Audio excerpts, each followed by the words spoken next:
now. Apparently there are more heroes. I could have sworn we killed them all last time, but according to this, there apparently can be no more heroes. With 3 playable characters? They're all from the last game. Meaning there were more heroes. No, we totally killed all of them. Travis, Shinobu, and Henry? Didn't we cut off Shinobu's arms? And I thought Henry and Travis honorably killed each other in battle. Who cares? It's no more heroes. No more? How many more? Apparently a lot, considering we're rank 51 now. Well, that's a lot of catching up to do.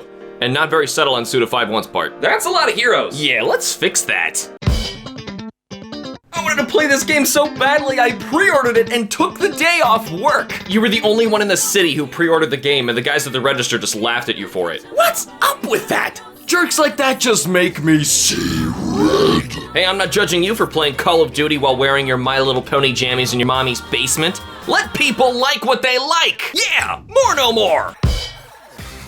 Is it weird if I say this feels like a by the books No More Heroes? Only because I just played 3 and no, we're not there yet. What I mean is that the game largely uses the first one as a formula to guide its core design framework, with some added touches here and there for variety. But this time you've got some crazy boss battles with all sorts of different situational combat mechanics to mix it up, like an awesome 2D fighting giant mech boss. As we mentioned, you do get to play as Shinobu and Henry, but it's only for short segments in the linear story, and you can't even select your character or anything. That's cool that you even get to. I mean, but in Henry's case, he's only playable during one boss battle, which is kind of a letdown. Travis also now has 2 swords that he can dual wield, as well as swap between his old equipment on the fly during battle. This is my favorite part of No More Heroes 2.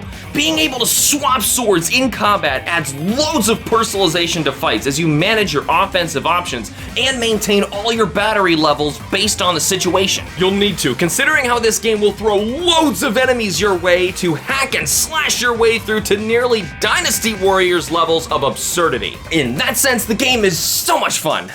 But unfortunately, it comes with a few caveats. Yeah, so the overworld is gone.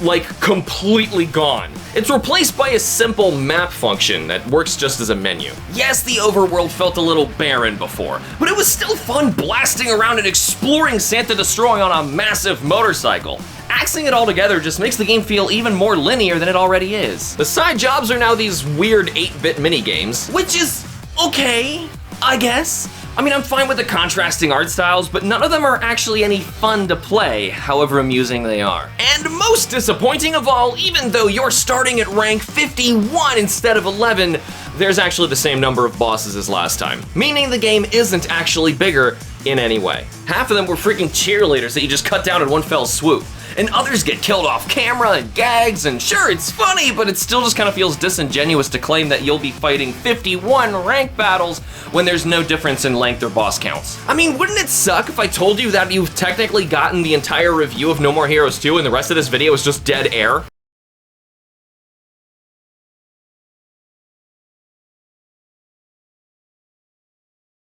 You thought I'd do it for a second, didn't you?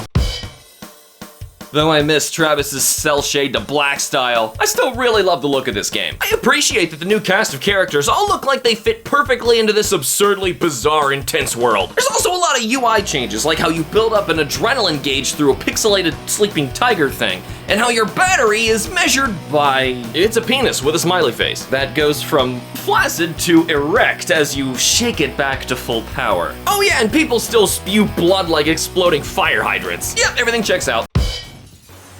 Years after disappearing and fading into legend, Travis Touchdown returns to find himself plummeted all the way to rank 51st in Sylvia's UAA top assassination organization. Yeah, so even after getting scammed out of tons of money and being tricked into murdering countless people last time, he's still believing it's real. Turns out Travis's first side quest kill in No More Heroes 1, the CEO brothers from the food chain Pizza Butt have had a younger surviving brother, Jasper Bat, who seeks revenge on Travis by killing his only friend Bishop and throwing his decapitated head through Travis's motel window. Minor spoiler, but apparently Bishop's not actually dead. It was just a fake replica head and Bishop's death was staged. Not sure why though, considering how it makes no sense for Jasper to fake his death, plus it just renders this already basic revenge plot totally pointless. Shut up. So apparently Travis is out to climb the ranks once again to reach number 1 and take down Pizza Bat.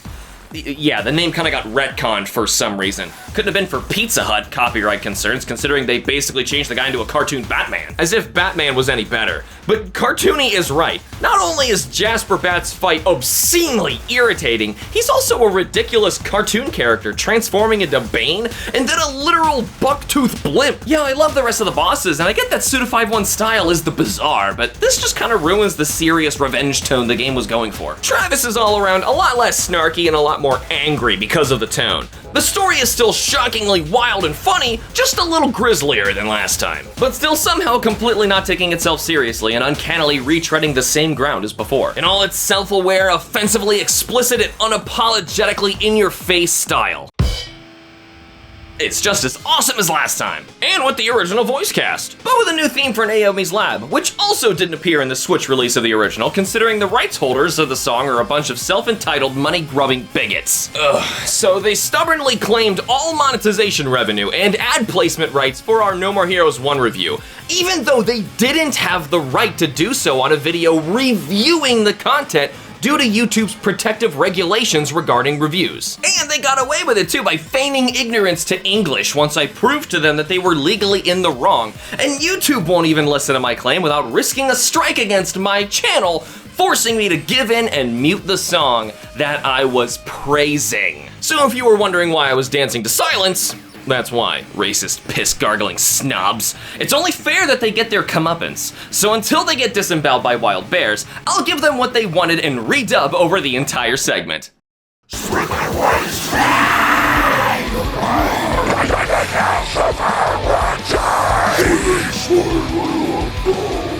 Yeah, you're not bitter. If you're seeking out hidden games on the Wii, making the best use of the controls, then look no further than the first game, and then play the sequel. It's really good. You'd honestly recommend this to anyone who hasn't played the original. This one has a peep show before each ranked match. Yeah, top that. The positive gamer in me ranks the deviant No More Heroes 2 with a stiff 8 out of 10.